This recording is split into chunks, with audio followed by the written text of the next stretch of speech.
نماز میں قرات کے فرضیات آپ سماعت فرمائیں۔ پہلے تو کون سی نمازوں میں آپ کو قرات کرنی ہے، وہ ہے آپ کے فرض کے 2 رکعتوں میں اور سنن اور نفل کے تمام رکعتوں میں آپ کو یہ فرض ہے آپ کو قرات کرنا۔ اب اس میں ایک آیت پڑھنا یہ آپ کا فرض ہے۔ ایک آیت کا مطلب الحمدللہ رب العالمین، یہ ایک آیت ہو گئی، آپ کا فرضات ادا ہو گئی۔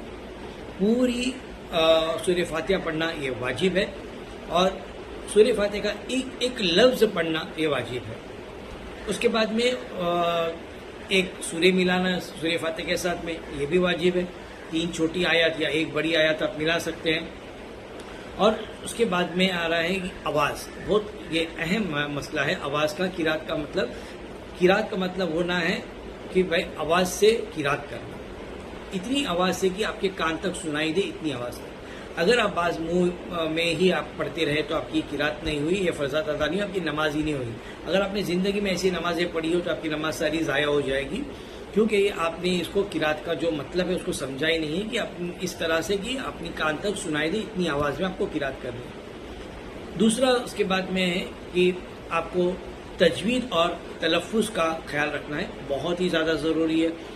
جتنی بھی نماز میں آپ جو بھی سورے پڑھیں گے، اور سورہ فاتحہ ہے یا جو بھی نماز کی جو سورے ہیں آپ پڑھیں گے، اس کو آپ کوئی قاری صاحب سے آپ سنوا لیں ان کو، اور دیکھیں کہ آپ کا تلفظ اور تجوید صحیح ہو جائے۔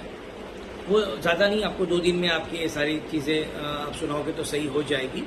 تو یہ آپ غور سے آپ کیجیے گا، نہیں تو کہیں ایسا ہو جائے عربی ایسی چیز ہے کہ آپ اس کو چھوٹا کاف کو بڑا کاف بھی پڑھ دیں گے تو اس میں معنی غلط ہو جائیں گے اور کفر تک بھی بات جا سکتی ہے، تو اس کا آپ غور و فکر کریں۔ بعد میں الٹا قرآن پڑھنا یہ بھی ہے کہ بھائی اس کا آپ صلی اللہ علیہ وسلم نے حکم دیا کہ الٹا قرآن نہ پڑھے، تو اس لیے کہ آپ نماز میں بھی اور نماز کے باہر بھی آپ کو الٹا قرآن نہیں پڑھنا ہے۔ آپ کوشش کریں کہ آپ اسینڈنگ آرڈر میں جو قرآن ہے اس طرح سے آپ قرآن کی قرات کریں گے، نماز میں بھی اور نماز کے باہر بھی۔ بعد میں ہے آپ کا قرات جو ہے وہ فرض ہے۔ جب آپ اکیلے نماز پڑھتے ہیں تو آپ کو قرات کرنا ہے، اور امام کو قرات کرنا فرض ہے۔ مقتدی کو اگر فرض نہیں ہے کہ وہ قرات کرے، کیونکہ اگر وہ جماعت میں ہے تو وہ مقتدی ہوتا ہے جو امام کے پیچھے نماز پڑھتا ہے، اس کو فرض نہیں ہے کہ وہ قرات کرے۔